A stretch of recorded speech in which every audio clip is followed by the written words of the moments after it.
Yo tout le monde, bienvenue dans la nouvelle vidéo. Avant de commencer la vidéo, je me présente. Donc du coup moi c'est Alex. Avec Clara on tient la chaîne de Ride Zone. On sort une vidéo autour du surf tous les week-ends, soit le samedi, soit le dimanche. Donc n'hésite pas à t'abonner pour rien louper. Aujourd'hui je vais vous parler un petit peu de notre surf trip en Bretagne du week-end de l'Ascension. Donc on est parti 4 jours tout simplement avec la voiture pour faire un petit trip plutôt sympa. Je vais vous parler de tout ça dans la vidéo. Des petites choses comme comment on s'organise ou qu'est-ce qu'on a fait pour avoir la voiture de cette manière-là, etc. Voilà. Avant toute chose, je vous laisse vous abonner à la chaîne, lâcher un petit pouce bleu, mettre des commentaires si vous avez des questions complémentaires par rapport au contenu de la vidéo.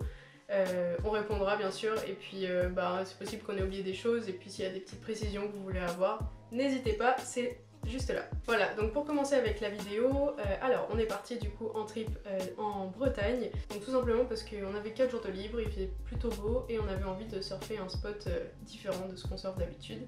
Donc on a choisi de partir à 3 heures de route de la maison et d'aller dans le Finistère. Donc des gens vont sûrement râler parce que j'ai dit le nom du spot, mais je pense qu'il est assez connu pour pouvoir le dire. On est parti sur le spot de la Torche pour pouvoir tester et voir à quoi ressemblaient les vagues de Bretagne qui sont plutôt pas mal médiatisées en ce moment et dont on entend plutôt pas mal parler. Voilà. Donc comment est-ce qu'on fait nous pour partir en trip? Et bien tout simplement on prend la voiture. Donc pour dormir dans la voiture, en fait on met un matelas à l'arrière du break, on met des couvertures etc. On met toutes les planches et toutes nos affaires dessus. Ce qui permet en fait d'avoir le confort de conduite la journée disons, et puis accès à toutes nos affaires la journée. Et puis le soir pour dormir tout simplement on met toutes les affaires qu'on a au-dessus du lit sur les sièges avant, en baissant les sièges avant, en laissant de la place quand même pour pouvoir nous mettre nous. Et puis c'est parti pour des super nuits dans une voiture. Voilà, donc faut quand même avoir la place dans un break de mettre un matelas double parce qu'on est deux, donc du coup il faut qu'on puisse dormir à deux dans le matelas. Mais ça le fait plutôt bien, bon, ça reste assez rudimentaire parce qu'il n'y a pas de rangement, de douche, choses comme ça. Mais pour partir 4 jours en trip c'est carrément faisable et c'est carrément trop bien parce que ça permet de pas trop se faire emmerder par les gardiens ou des choses comme ça parce que c'est une voiture lambda donc ça passe plutôt inaperçu. Qui dit surf trip dit forcément il faut être assez organisé dans ce qu'on prend, donc prendre le minimum d'affaires. Qu'est-ce qu'on avait pris pour ce trip? Tout simplement 2 shortboards, celle d'Alex et la mienne, plus sa planche de wing, vu qu'il y avait quand même des conditions de vent annoncées, on s'était dit que potentiellement on pourrait faire un peu de wing. Ça permettait aussi d'avoir en fait une couche supplémentaire à l'arrière pour éviter l'humidité dans le matelas, parce qu'en fait les planches de surf ont tendance quand même à faire beaucoup d'humidité. Et du coup quand c'est en contact avec le matelas, au final on se retrouve à dormir dans un truc humide et c'est quand même pas hyper fun, au bout de 2-3 jours on en a un peu marre. Donc là c'était pas mal parce qu'on n'avait pas du tout d'humidité et c'était du coup c'était beaucoup plus agréable. Donc on a fini par prendre la route et arriver sur le spot d'après 3 heures de route. Donc le spot de la Torche, c'est quand même un truc hyper axé van life. Vous avez un parking en fait très bien aménagé avec des sanitaires, du papier toilette changé régulièrement. Il n'y a pas de douche cependant, mais par contre c'est assez accessible pour les vannes, il y a moyen de se garer assez facilement, il y a juste un endroit en fait où il y a des bars, et sinon vous pouvez garer votre van aisément disons, et ça permet de dormir tranquille. C'est un spot de surf, donc qui dit spot de surf dit beaucoup de surfeurs, et ce qui est assez impressionnant c'est que le monde arrive dès le lever du soleil et part dès le coucher, au coucher du soleil. Donc si vous allez dormir à la Torche, attendez-vous à être réveillé à 5h30 par les surfeurs pour pouvoir vous faire votre petite session, donc c'est pas mal, ça permet de faire un réveil. Et puis au final c'est assez agréable parce qu'on est juste à côté de la plage, vraiment on est à 5 minutes à pied, même pas, on est juste en face de la plage, il y a un café aussi pour aller prendre un café, donc vraiment très chouette pour la van life, je recommande fortement. Bien sûr, il y a quand même des petits avantages et des inconvénients du spot de la Torche. Donc le premier avantage, c'est ce que je disais, c'est top pour la van life, c'est quand même assez aménagé pour ça, on est tranquille, il n'y a pas trop de contrôle, donc c'est plutôt pas mal. Donc le gros désavantage c'est quand même le monde. Bon, ça c'est parce qu'on a l'habitude de surfer sur des spots où il n'y a pas grand monde, mais c'est vrai que comme c'est très connu, forcément il y a beaucoup de monde, et encore ça c'est pas forcément trop le problème. Le problème c'est plutôt la différence de niveau, parce qu'en fait peu importe les conditions vous aurez et des débutants et des surfeurs plutôt bons. Du coup ça mélange énormément les niveaux et ça augmente en fait le problème du monde disons.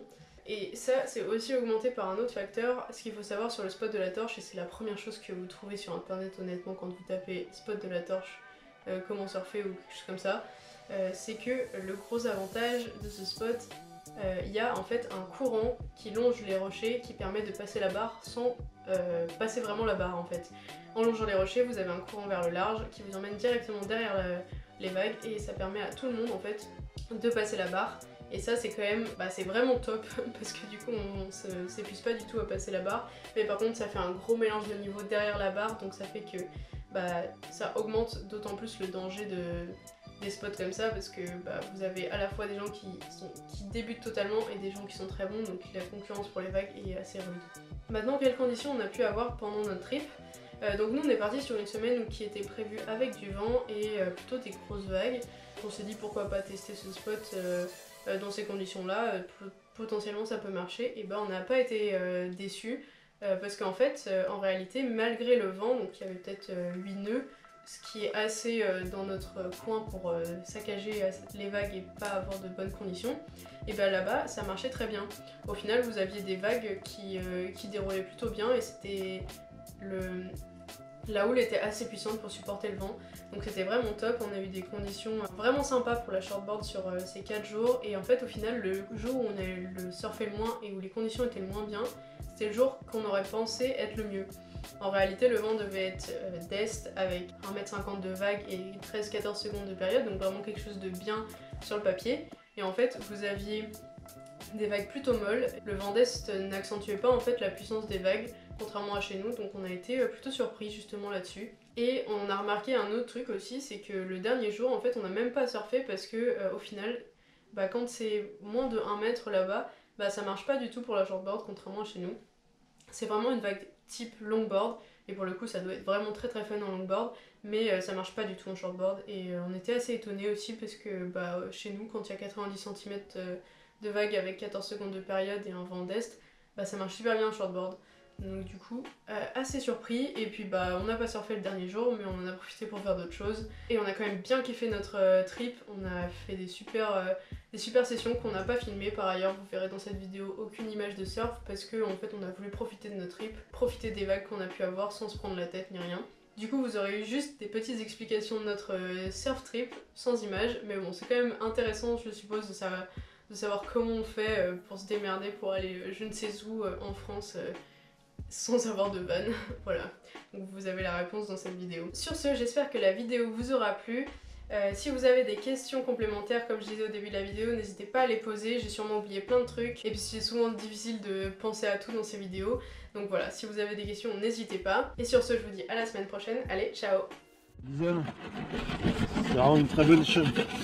Allez, lâchez des j'aime et surtout n'oubliez pas de follow.